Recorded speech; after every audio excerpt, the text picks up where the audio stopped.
Hello students, welcome to our channel. ఈ రోజు ఈ వీడియోలో మనం 10th class maths chapter 5 arithmetic progressions ఈ చాప్టర్ ఇంట్రడక్షన్ గురించి నేర్చుకుంటున్నాం.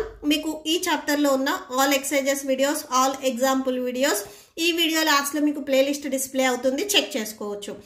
ఫస్ట్ మెయిన్ మనం ఈ ఇంట్రడక్షన్ వీడియోలో వాట్ ఈజ్ సీక్వెన్స్ అంటే ఏంటిది, ప్రోగ్రెషన్ అంటే ఏంటిది, అండ్ సీక్వెన్స్ కి ప్రోగ్రెషన్ కి డిఫరెన్స్ ఏంటిది, అండ్ చాప్టర్ నేమ్ వచ్చేసరికి అర్థమెటిక్ ప్రోగ్రెషన్స్. అసలు అర్థమెటిక్ ప్రోగ్రెషన్ అంటే ఏంటిది అనేది మనం నేర్చుకుంటున్నాము. ఫస్ట్ ఆఫ్ ఆల్ చూడండి, వాట్ ఈజ్ సీక్వెన్స్ డెఫినేషన్ చూడండి.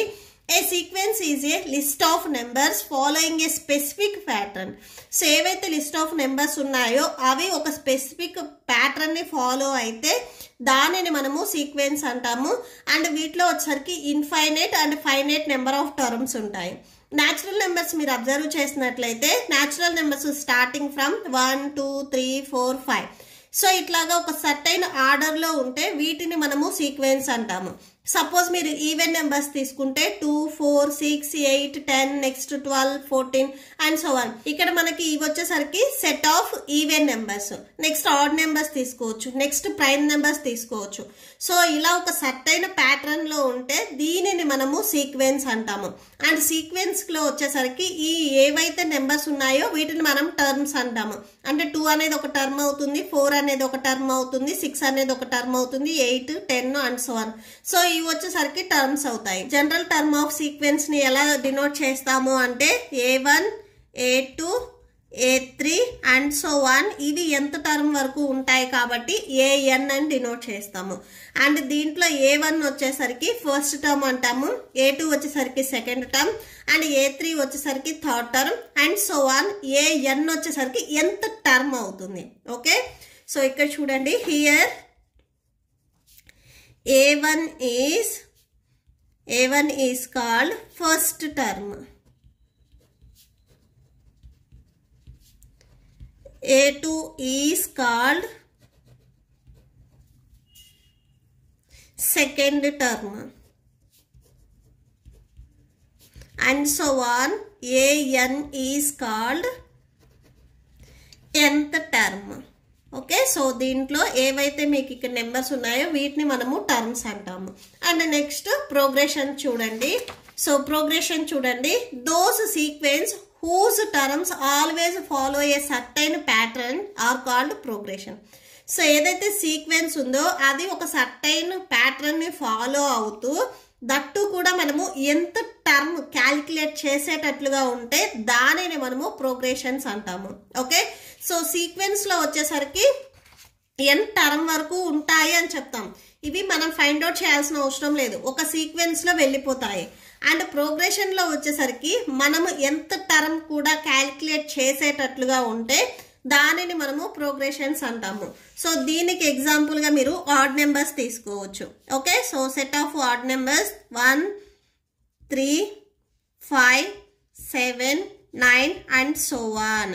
సో ఇవన్నీ వచ్చేసరికి 2ని యాడ్ చేస్తే వస్తాయి.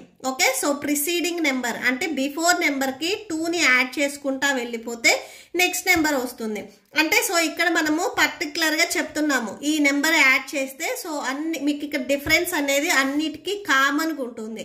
ప్రోగ్రెషన్ లో మీకు మల్టిప్లికేషన్ చేసినా కానీ ఆర్ డిఫరెన్స్ చేసినా కానీ ఎడిషన్ చేసినా కానీ సో మీకు పర్టికులర్ గా ఒక ఆర్డర్ అనేది ఉంటుంది. సో అలా ఉంటే దానిని మనము ప్రోగ్రెషన్ అంటాము. అలా ఉంటేనే మనం ఎంత టర్మ్ వరకు క్యాలిక్యులేట్ చేయవచ్చు.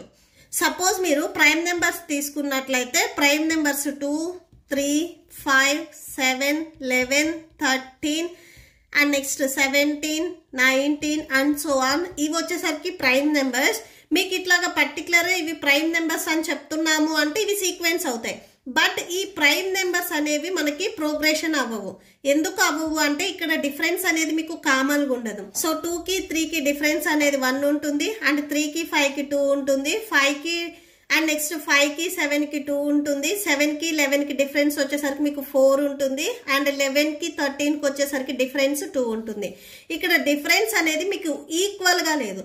సో ఈక్వల్ గా లేదు కాబట్టి మనం ఎంత టర్మ్ ని ఫైండ్ అవుట్ చేయలేము. సో ప్రైమ్ నెంబర్స్ ఏవైతే ఉన్నాయో అవి ప్రోగ్రెషన్స్ అవ్వవు. ఎందుకంటే మీకు డిఫరెన్స్ అనేది ఈక్వల్గా ఉండాలి. మీరు నెంబర్స్ని మల్టిప్లై చేసినా కానీ, ఎడిషన్ చేసినా కానీ, ఆర్ సబ్ట్రాక్షన్ చేసినా కానీ డిఫరెన్స్ అనేది సేమ్గా ఉన్నట్లయితే అది ప్రోగ్రెషన్ అవుతుంది. ఈ ప్రైమ్ నెంబర్స్ అనేవి మనకి సీక్వెన్స్ అవుతాయి. ఎందుకంటే దీని తర్వాత నెక్స్ట్ నెంబర్స్ మనం ప్రైమ్ నెంబర్స్ రాయొచ్చు. బట్ వీటికి ఎంత టర్మ్ అనేది మనం ఫైండ్ అవుట్ చేయలేము. ఎందుకంటే డిఫరెన్స్ అనేది సేమ్గా లేదు. సో ఎంత టర్మ్ ఫైండ్ అవుట్ చేయలేము కాబట్టి ఇది ప్రోగ్రెషన్ అవ్వదు. సో ఈ నోట్ పాయింట్ అనేది మీకు చాలా important. Note all progressions are sequence. So progressions అన్ని సీక్వెన్స్ అవుతాయి కానీ but all sequences need not be a progressions. So sequence అన్ని ప్రోగ్రెషన్స్ అవ్వవు. ఓకే, అండ్ నెక్స్ట్ మన చాప్టర్ వచ్చేసరికి అర్థమెటిక్ ప్రోగ్రెషన్స్. సో నెక్స్ట్ అది చూడండి. అర్థమెటిక్ ప్రోగ్రెషన్ చూడండి. An arithmetic progression is a list of numbers in which each term is obtained by adding a fixed number to the preceding term except the first term. So దీనికి example చూడండి, మీకు క్లియర్గా అర్థమవుతుంది. First example 1, 2, 3, 4 and so on ఇలా numbers ఉన్నట్లయితే so except first term, ఈ first term కాకుండా next terms అన్నిటికీ ఒక సర్టైన్ ప్యాటర్న్ అనేది ఫాలో అయితే అది ఎడిషన్ అంటే పాజిటివ్ అయినా నెగిటివ్ అయినా సబ్ట్రాక్షన్ కానీ ఆర్ జీరో కానీ సో యాడ్ చేస్తే అవి అన్ని పర్టికులర్ ఒక ఆర్డర్ని ఫాలో అయితే దానిని మనము అర్థమెటిక్ ప్రోగ్రెషన్ అంటాము. సపోజ్ ఈ 1 ఈ ఫస్ట్ టర్మ్ కాకుండా సెకండ్ టర్మ్, ఫస్ట్ టర్మ్కి 1 యాడ్ చేస్తే సెకండ్ టర్మ్ వస్తుంది, సెకండ్ టర్మ్కి 1 యాడ్ చేస్తే థర్డ్ టర్మ్ వస్తుంది, ఈ 3కి 1 యాడ్ చేస్తే నెక్స్ట్ టర్మ్ వస్తుంది. సో ఇలాగా +1 సో పాజిటివ్ వాల్యూలో ఉంది కాబట్టి సో ఇది మనకి అర్థమెటిక్ ప్రోగ్రెషన్ అవుతుంది. అండ్ ఎగ్జాంపుల్ 2 చూడండి. సో ఇక్కడ డిఫరెన్స్ చూడండి. సో ఇక్కడ 100 ఇది 70. So subtraction 30. ఈ ఫస్ట్ టర్మ్ లో నుంచి 13 సబ్ట్రాక్షన్ చేస్తే నెక్స్ట్ టర్మ్, సెకండ్ టర్మ్ లో నుంచి 13 సబ్ట్రాక్షన్ చేస్తే నెక్స్ట్ టర్మ్, ఈ టర్మ్ లో నుంచి 13 సబ్ట్రాక్షన్ చేస్తే నెక్స్ట్ టర్మ్. ఇక్కడ కూడా అంతే, సేమ్ నెగిటివ్ లో ఉంది. ఇక్కడ మీకు డిఫరెన్స్ అనేది కామన్ డిఫరెన్స్ ఉండాలి. సో అంటే ఒకటే డిఫరెన్స్ ఉండాలి. అవి కూడా అన్ని నెగిటివ్ లో ఉండొచ్చు ఆర్ పాజిటివ్ లో ఉండొచ్చు ఆర్ జీరోలో ఉంటే వాటిని మనము అర్థమెటిక్ ప్రోగ్రెషన్ అంటాము. నెక్స్ట్ చూడండి. Next 3, 3, 3, 3 and so on. So ఇక్కడ మీరు అబ్జర్వ్ చేసినట్లయితే డిఫరెన్స్ అనేది ఇక్కడ ఏమీ లేదు. సో టర్మ్స్ అనేవి సేమ్ ఉన్నాయి. సపోజ్ అంటే దీనికి 0 ఎడిషన్ చేయొచ్చు ఆర్ సబ్ట్రాక్షన్ చేయొచ్చు. ఎలా చేసినా కానీ మీకు ఈ ఆర్డర్ అనేది ఏమీ చేంజ్ అవ్వదు, సేమ్ ఇలానే వస్తుంది. సో అంటే మనం 0 ఎడిషన్ చేయొచ్చు ఆర్ సబ్ట్రాక్షన్ చేయొచ్చు ఆర్ 0 ఉన్నా కానీ ఇవి అన్ని మనకి అర్థమెటిక్ ప్రోగ్రెషన్ అవుతాయి. అండ్ దీనికి జనరల్ ఫామ్ ఎలా రాస్తాము అంటే general form. So general form వచ్చేసరికి ఫస్ట్ టర్మ్ అలానే ఉంటుంది, సెకండ్ టర్మ్కి వచ్చేసరికి ఫస్ట్ టర్మ్ ఏదైతే ఉందో దానికి మనము ఇక్కడ చూడండి ఈ 2కి అండ్ 1కి డిఫరెన్స్ ఏదైతే ఉందో దాన్ని మనం యాడ్ చేస్తున్నాము. సో నెక్స్ట్ కూడా అంతే, ఈ ఫస్ట్ టర్మ్కి 2 ఇంటూ మళ్ళీ డిఫరెన్స్ మనం యాడ్ చేసుకోవాలి అండ్ సో ఆన్. ఇలాగా మనము ఎంత టర్మ్ వరకు రాసుకోవచ్చు A+ND. సో ఈ జనరల్ ఫామ్ వచ్చేసరికి మీకు చాలా important. A+D, A+2D and so on A+ND.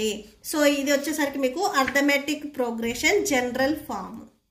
ఈ వీడియో మీకు నచ్చితే ప్లీజ్ లైక్ చేయండి, మీ ఫ్రెండ్స్కి షేర్ చేయండి అండ్ మన ఛానల్ని సబ్స్క్రైబ్ చేయండి.